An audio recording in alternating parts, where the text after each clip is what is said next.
There we go. Now this is a load of blade carriers. You ever seen the big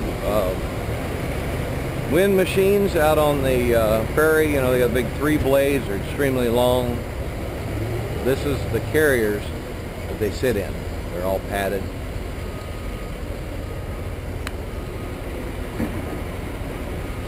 Well, this is the company that rebuilds them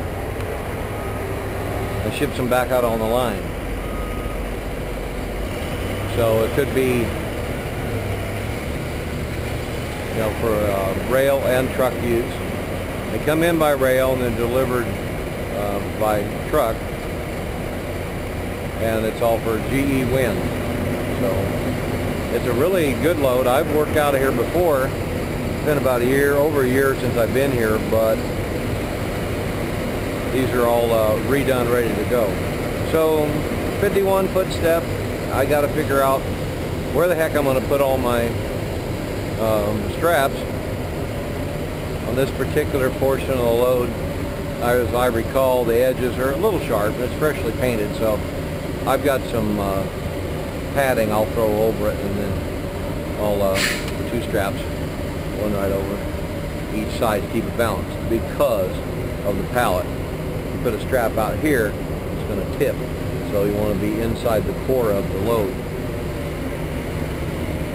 Now always make sure everything is attached. They should go through this. They should have clevis pins on everything.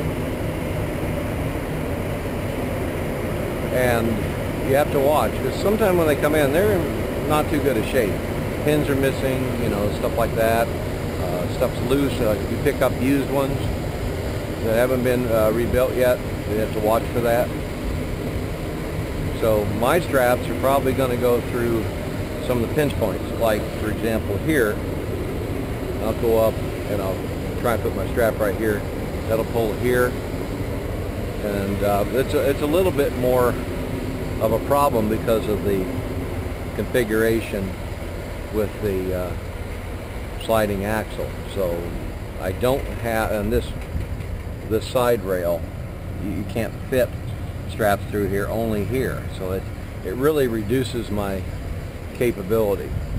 What I'll probably do is, I have an extra one that I use, a wrench, and I'll just take the bolt out, put one of the winches here, so I slide right up into this notch. This is one of the good spots. Then I don't know what the heck, I guess, you know, because my tarps, I didn't want them sitting up on the deck, so we moved them by, I'll probably slide them back and just stick them right here. I hate having them where I can't keep an eyeball on them. That's the only thing, because they do cost money. I don't want to lose any. So I'll probably end up having to do some extra securement there. But, you know, this place is pretty busy, and good folks to work with. They're really mellow. So I've got the one winch I'm going to do over here, and it's going to be an issue trying to get everything to fit.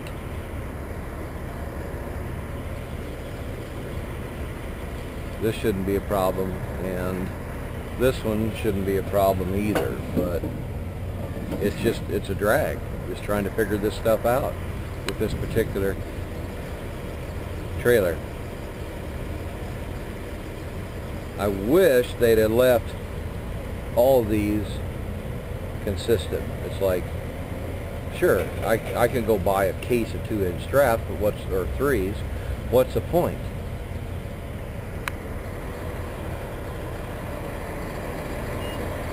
And I have to alternate, one strap this side, one strap coming this way. Same with up here.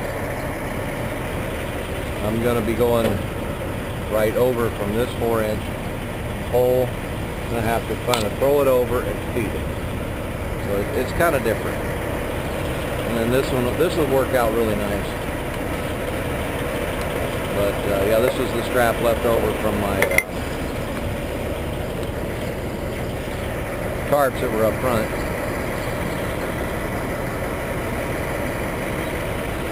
And it's not bad. They're good paying loads. I really like them. No problem.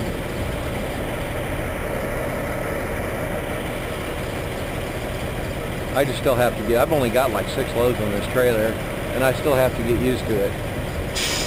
Other step decks, you know, they had the old standard rail, and your sliding, you know, they had fixed axles, and your sliding was easy. The sliding of the winches. So let's see if we can get one to throw right up through here. Yep, we got it. It went right through, no problem.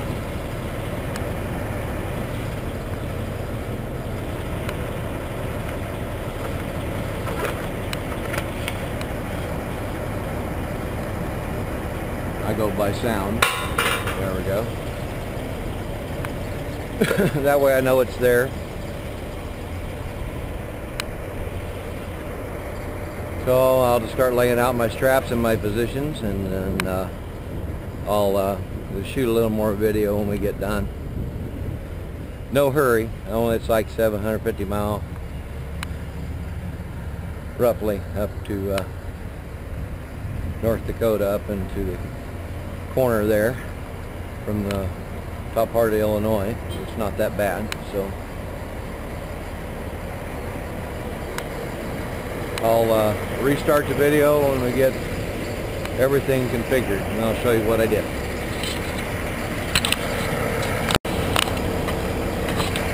So hey guys, here's how we finished up. I got carpeting under everything.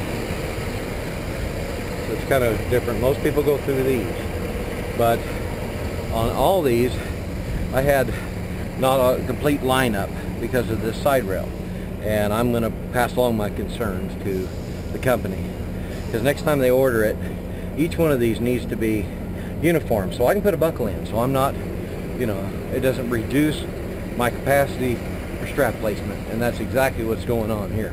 So I've got everything tightened down, and it looks different, but I've hauled these clear across the United States this way. So tarps are on the back. I don't like that, but oh well. Some of the straps are kind of ugly, but they're at an angle. It's just weird. It's just because of the side rail. So, you know, if I had other equipment for different strap placement, I could change it. But I'm baking my brains out. I really don't like the way some of these straps are, but they're so tight. I actually put my foot on the bar and put my whole 275 pounds or whatever I weigh down on it. It's not going to go anywhere. That's it for me. I'm out of here. See you on the road.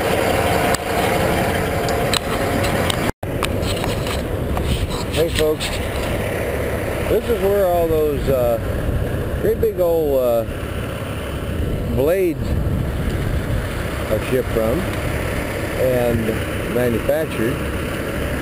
Grand Forks, North Dakota. I just brought in the carriages, and they go on those long extended tractor trailer rigs. Getting ready to pull in there. I figured I'd come show you kind of what some of this looks like, because a lot of folks don't get to see this.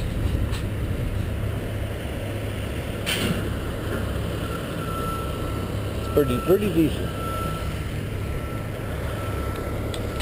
Whether you like them, whether you don't, I mean, you know, I was protecting them from getting scratched, and they just tip them back and dump them. Oh my gosh. Anyways,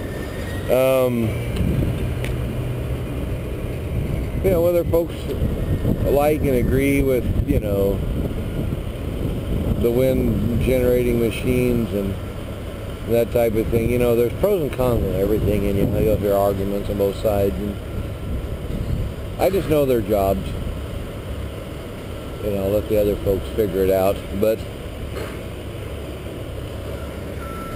I got some work from it. I've got work many times from these projects. So it's early morning, and these folks are open early. That's really nice. I was able to get in and get squared away and get started unloaded fairly quickly.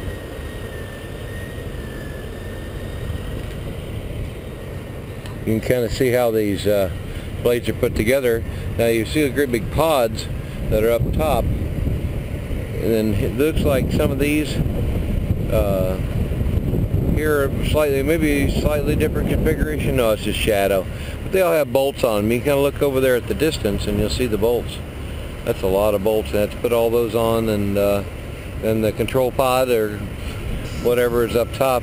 And then they can set these blades to neutral pitch and basically shut them down, all from a central control panel. I've been in where I've seen them, and they can control the blade pitch, which will obviously control wind speed and RPMs, or turning speed. So it's pretty decent. It's a lot of work, folks. You see them from a distance and you don't really understand how big those blades are. But here's a contrast. There's my trailer and tractor with one of those blades behind it. That'll give you an idea. It's just absolutely huge. Probably at least 2.5. And walk to the front. Yeah, I'm guessing at minimum 2, maybe even just a slight bit more. I don't know the length of blades, so don't blame me. But and don't blame Desinex either. These are really cool. These are absolutely fantastic. I don't get to see all this stuff. He's going to come right where I'm standing here in just a minute, but I wanted to show you how that looks. Walk over real quick and look at one. Stay out of this guy's way. Huge! They're absolutely huge.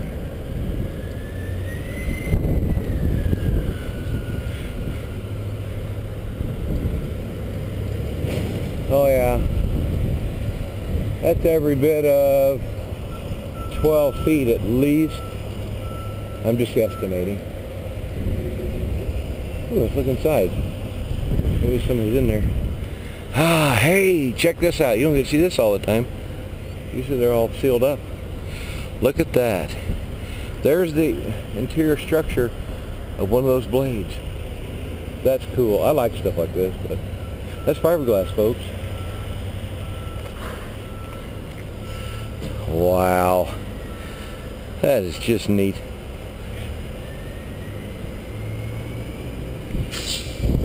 Well, that way you have an idea what it looks like inside now.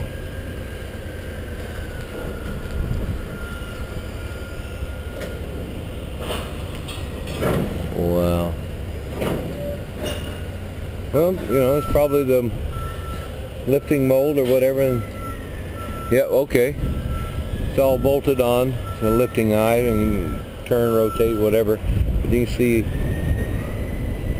all the spots for the bolts. That is just wild.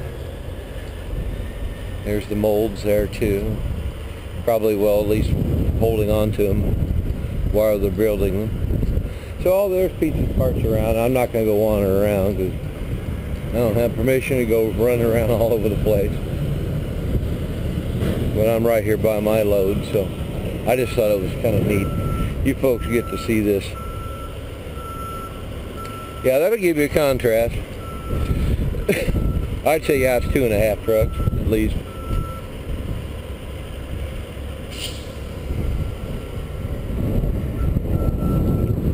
Well, that's about it. I just wanted to show you a little bit of what was going on with that. Interesting pieces, parts, for you folks that are like the wind energy and that type of thing. Maybe someday it'll get perfected where it's a lot better. And maybe they have ways they have bird warnings, and cause I've heard that they have a issues sometimes with hitting birds. Maybe, you know, some folks have been concerned about that. So maybe they'll get better at it. But it does produce electricity. I'm not sure how much. I don't know all those particulars. Fantastic. Well, that's it. I just wanted to show you what the heck is going on. We'll see you on the road.